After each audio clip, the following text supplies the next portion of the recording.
파키스탄이 최근 인도와의 무력 충돌 과정에서 중국산 제-20C 전투기를 동원해 인도 공군의 최신의 프랑스산 라팔기 세대를 포함한 전투기 5대를 격추했다고 주장했습니다.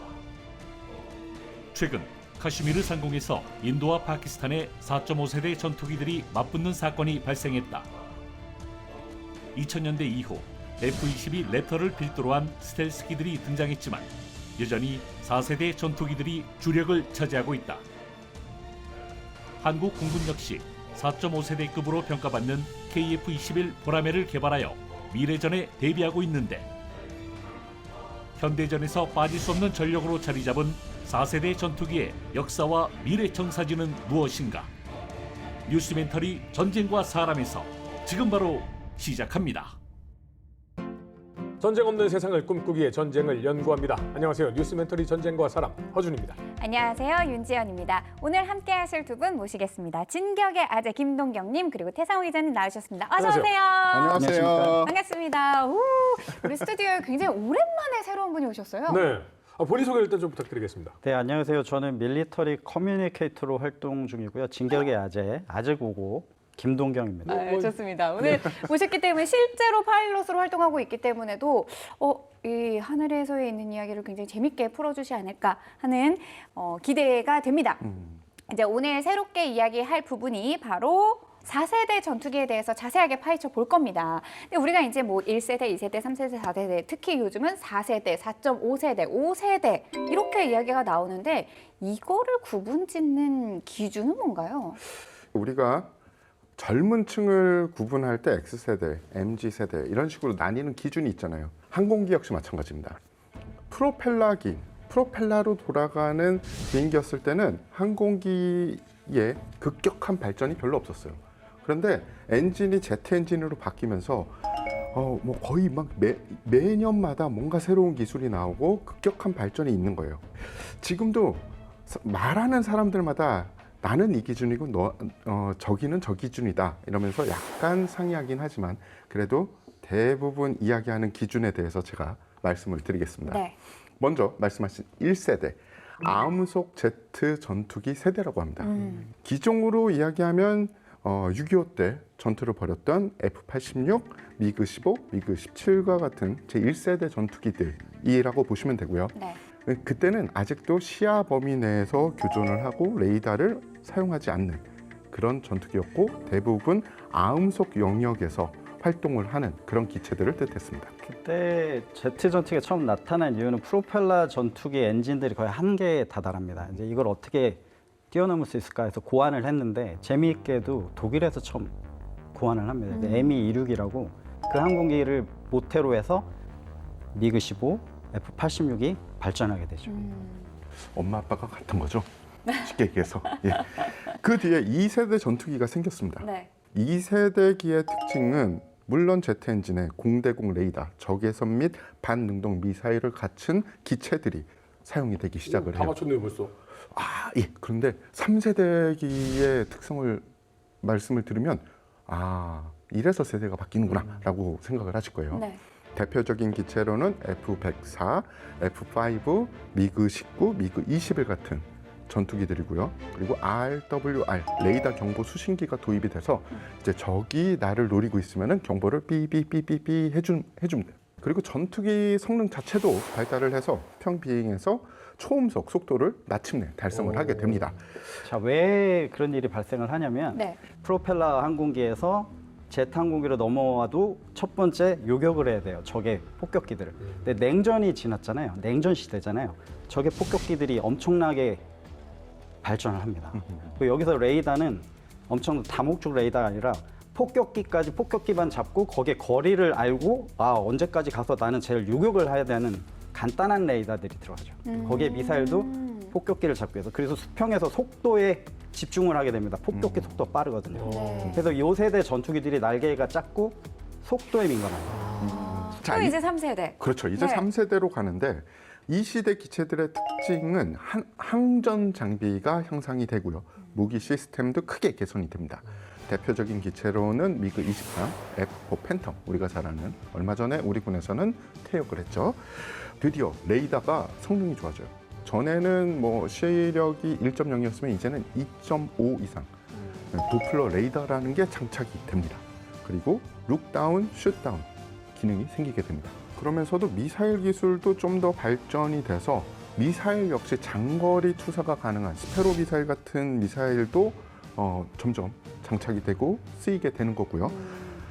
오프보 조준 및 반능동 유도 미사일이 본격적으로 쓰이게 됩니다. 오프보 능력이 뭐냐면 네. 이렇게 예를 들어서 기자님 총을 잘 쏘시잖아요. 이렇게 가늠자 두고 네. 이렇게 쏘잖아요. 여기가 아니라 이쪽을 보고 쏘는 겁니다. 왜요? 레이더로 라콘을 했기 때문에. 아, 그건 이제 오프보 사이트라고 내가 알고 있는 필드 오브 내에 있는 적기도 레이더로 라콘을 했기 때문에 쏠 수가 있는 겁니다. 그게 오프보 능력이라고 보시면 되고 2세대에서 아까 간단한 레이더라고 했는데 여기서 3세대에서 룩다운, 슛다운 얘기가 나와요. 네. 이건 다른 기술이에요. 왜냐하면 기존의 폭격기들이 고고도를 날거든요. 그 레이더로 하늘을 보면 하늘에 아무것도 없어요. 네. 폭격기만 보이겠죠. 전투기들만. 네. 그러면 레이더 잘 나타납니다. 근데 이걸로 저고도를 보면 네. 땅이 있잖아요. 네. 레이더가 다 반사를 해요. 조종사가 레이더를 봤을 때 이게 그라운드 클러터인지 적기인지 알 수가 없죠. 저고도로 나타나는 전투기를 잡기 위해서 레이더를 내렸는데 이게 안 보이면 안 되잖아요. 그렇죠. 네. 거기에 도플러 효과가 들어갑니다. 도플러 시프트라는 건 뭐냐면 레이더가 반사해서 왔는데 땅이면 똑같은 속도로 반사를 해요.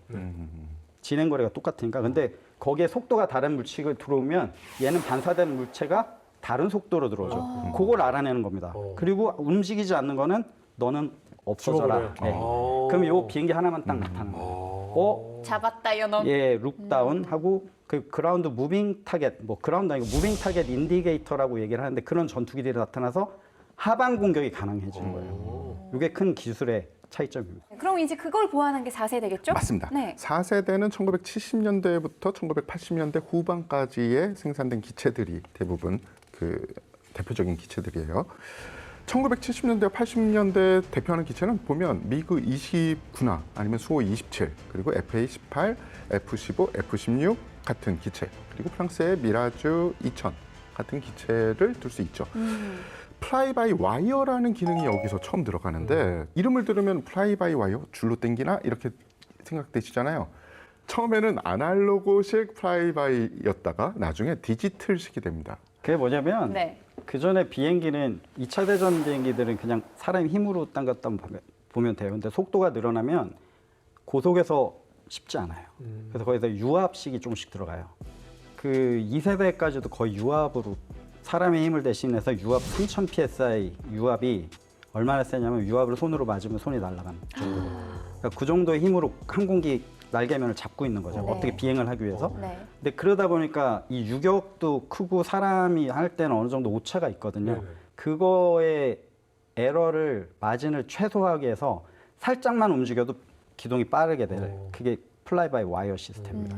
그래서 스틱이 고정돼 있어요. F-16을 예를 들면 움직이지 않아요. 네. 근데 움직이면 이 밑에서 전기 시스템으로 네. 어느 정도 힘이 갔구나. 압력을 느껴서. 예. 전단 응력이라는 걸 느껴서 어느 정도 파워 있기 때문에 날개를 얼만큼 움직여. 대신 거기에 리미터가 들어가 있어요. 더 움직이면 위험해. 위험하다. 오버질을 하거나 확 뒤집기 때문에 너무 빨리 움직이지도 않게 안전적인 측면도 잡아주고 대신 다른 유압 시스템이 어느 정도 당겼을 때 기동을 한 1에서 2초가 돼야 비행기가 시작하는데 얘는 0.5초 이내 바로 도구 파이트의 엄청 강점으로 나타납니다. 그리고 이 4세대 기체들의 또 특징 중에 하나가 뭐냐면 헤드업 디스플레이. 조종사에게 직관적인 시각을 할 수 있게 해주면서 네. 주변 인식 능력을 획기적으로 개선해 줍니다. 아까 말씀드렸던 3세대의 치명적인 단점 한 놈만 물고 있어야 되는 그것도 보완이 됐나요? 그래서 우리가 이야기하는 레이더 미사일이라는 게 쓰이게 되면서 아까 3세대계의 맹점이었던 계속 조준하고 있어야 되는 그런 상황에서 자유로워질 수 있게 되는 거죠. 근데 사실 F-16은 지금도 활용하잖아요. 그럼요. 네. 그러니까 F-16은 장기간 사용이 됐지만 2024년에도 개선령이 나왔을 정도입니다. 그러니까 초기의 F-16하고 지금의 F-16은 세대가 바뀌었다 정도라고 생각하셔도 될 것 같아요. 제 생각에. 그러니까 4세대로 출발했지만 이건 5세대로도 개선이 된. 맞습니다. 제작사나 미 공군 같은 경우에 최신형 F-16 바이퍼 같은 경우에는 거의 5세대에 필적하는 능력을 가지고 있다라고 이야기하고 있습니다. 그래서 4.5세대로 얘기를 합니다. 스텔스로 안 만들어졌기 때문에 오. 스텔스에 버금가는 어떤 능력을 가졌지만 설계 자체는 옛날 전투기다. 그래서 우리가 4.5세대로 얘기를 하고 있습니다. 좋습니다. 그럼 5세대 스텔스기 한번 다뤄볼까요? 예, 대표적인 기체는 2005년에 도입된 F-22 랩터라는 기체고요.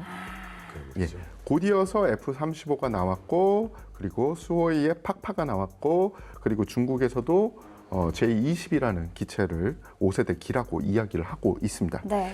5세대기의 특징이라고 하면 스텔스성이 극대화됐다라고 보실 수가 있어요. 기체가 보통 4세대까지는 전면과 후면이 센서가 붙어 있어서 그쪽으로 위험이 다가오면은 잡아내는, 그리고 조종사에게 경고를 발동을 하는 거였는데 5세대기 정도 되면 기체의 전면 전체에 센서가 다 붙어 있고 센서가 통합돼 있어서 조종사의 상황 인식 능력을 아까 극대화했다고 말씀드렸는데 이거는 극대화 시켰습니다.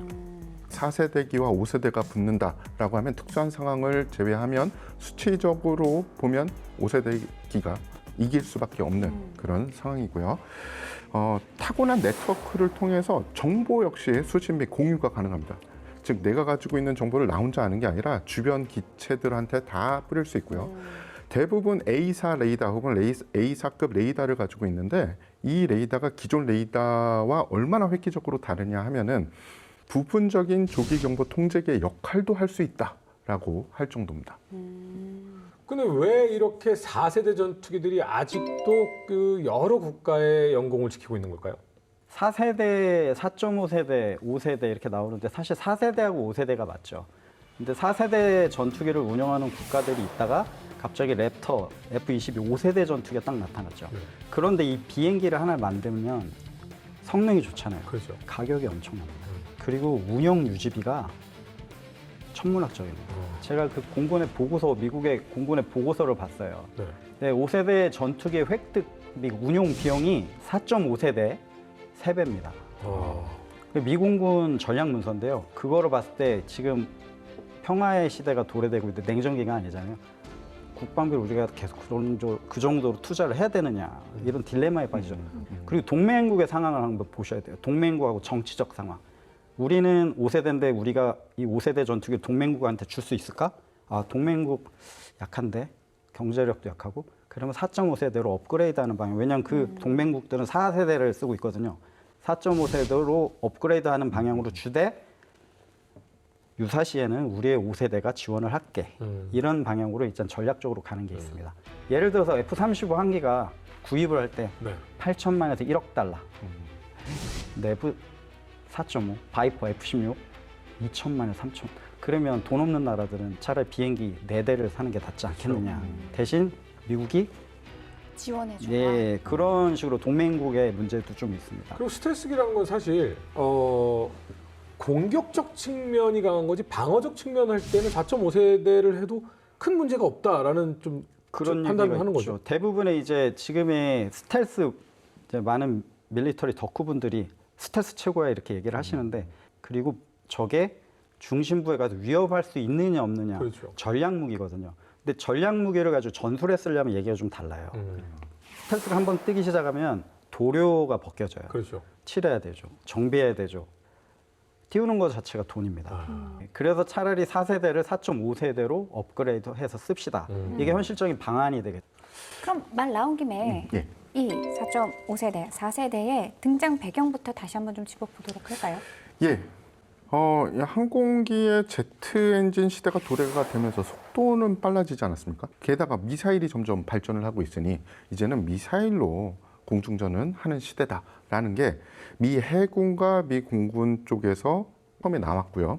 공군과 해군에서도 동조를 했습니다. 그래, 그 이론이 맞는 것 같다라는 생각에 이제 해군과 공군이 같은 기체를 운용하면 그러면 운영 유지비도 더 싸지니 그렇게 합시다라고 해서 처음에 제작된 기체가 F4 팬텀 2라는 기체입니다.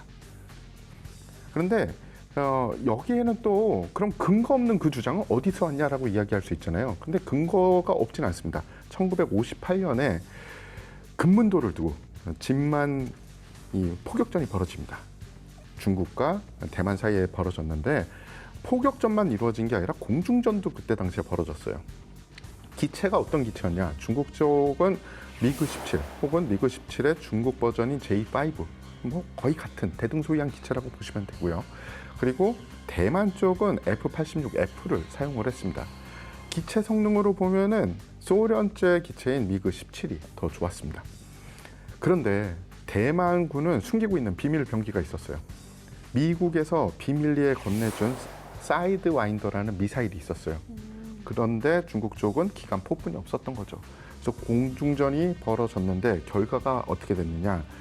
F-85가 3대가 격추당하는 상황에서 미그 17이 14대가 격추가 됩니다. 그러면서 미국은 그래 이거야. 이제는 미사일의 시대다라고 생각을 했어요.